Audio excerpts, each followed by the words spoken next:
All right, welcome everyone. Sir Heroscape here today, coming at you with another installment of ranking Heroscape Age of Annihilation. Today we're going to be covering Dorim, the Bulkhead Brawler. Just before we do that, please go into the description and get the link for the Sir Heroscape affiliate link. It's a great way to support the channel. For those of you that have pre-ordered Heroscape and used that link, thank you so much. It's been awesome. On that note, it's been a fortunate opportunity because I was able to purchase plane tickets to go out to the Utah summit, this Escape summit that they're holding in May 30th through June 1st. So I'll be attending that and getting some Heroscape content. I'll be attending for the entirety of the event, so 3 days. It's a kind of a minor convention there. They anticipate having 30 to 40 participants there. Please, for those of you in the area, Utah, Idaho, Wyoming, wherever that can make it within a reasonable drive, please consider coming down, and I'll be there and having a good time and seeing everybody back out in the old stomping grounds. So again, you viewers and subscribers and you participants made that happen through the support through the affiliate link. So I really appreciate that, you guys.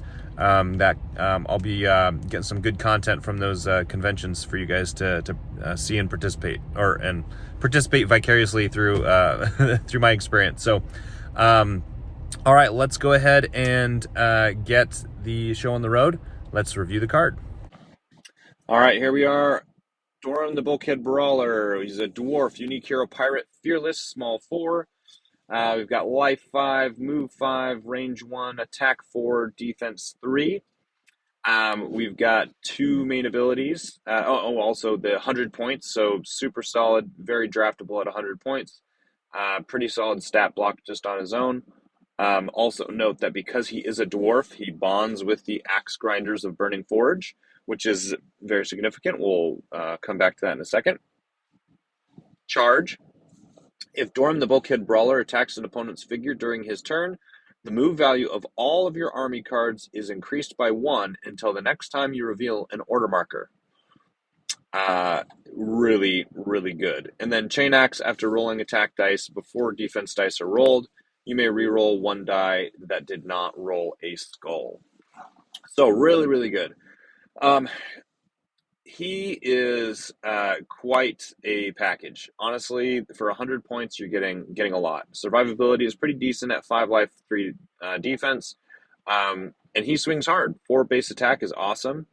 The charge ability is really what makes him so good, because as a bonder with the axe grinders, he really fits in that sweet spot at 100 points, because you have Derek at 60, who's just a really good bonder overall on his own, but bit of a cheaper hero. You have Mogrim at 120, and Meagle at 110.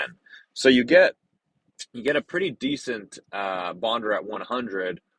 He doesn't have the same survivability as the other guys do, because the other dwarves have defensive abilities that let him stick around on the board for significantly longer. So he will go down to focused attacks.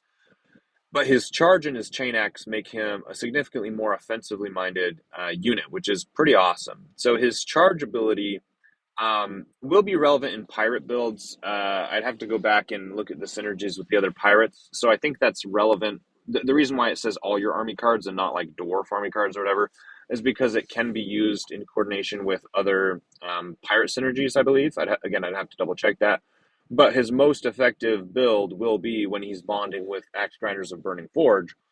And the chain axe just makes him a very consistent damage dealer. So, I mean, he's bound on average to get 2 skulls out of 4 on his attack.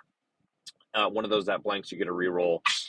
So I don't know what the overall stat or percentage or probability is of getting X number of skulls with that ability, but it's good regardless, right? If you're going to average 2, getting to reroll one of those to make it a potential 3 skull roll is pretty significant.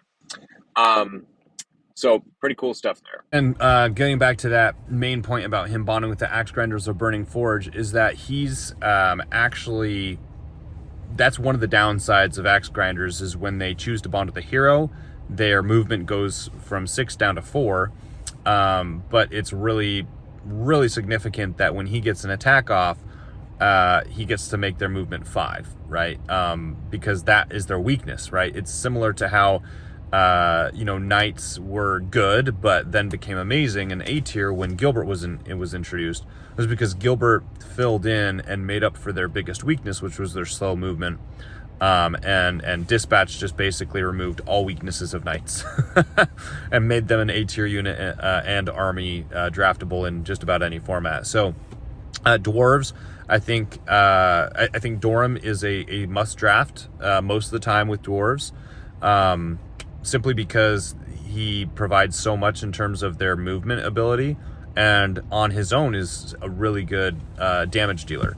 Now, that doesn't mean that Meagle and Mogrim still can't have their place in dealing good damage, but it's significant what he can do. So, really, really good unit. I personally think that for Dorim, the impact on the dwarves is significant enough. Dwarves are already good, but he makes them that much better by filling in their weaknesses, that I'm going to give him an A-.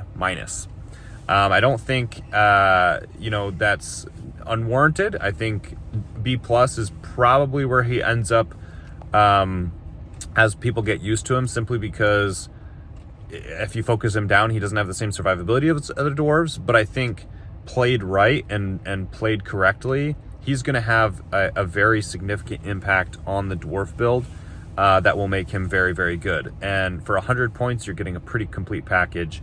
So I'm going to give him an A-, again, largely dependent on his ability to bond with dwarves and synergize and increase their output, and cover their weaknesses. So that's my ranking for Dorim, the Bulkhead Brawler.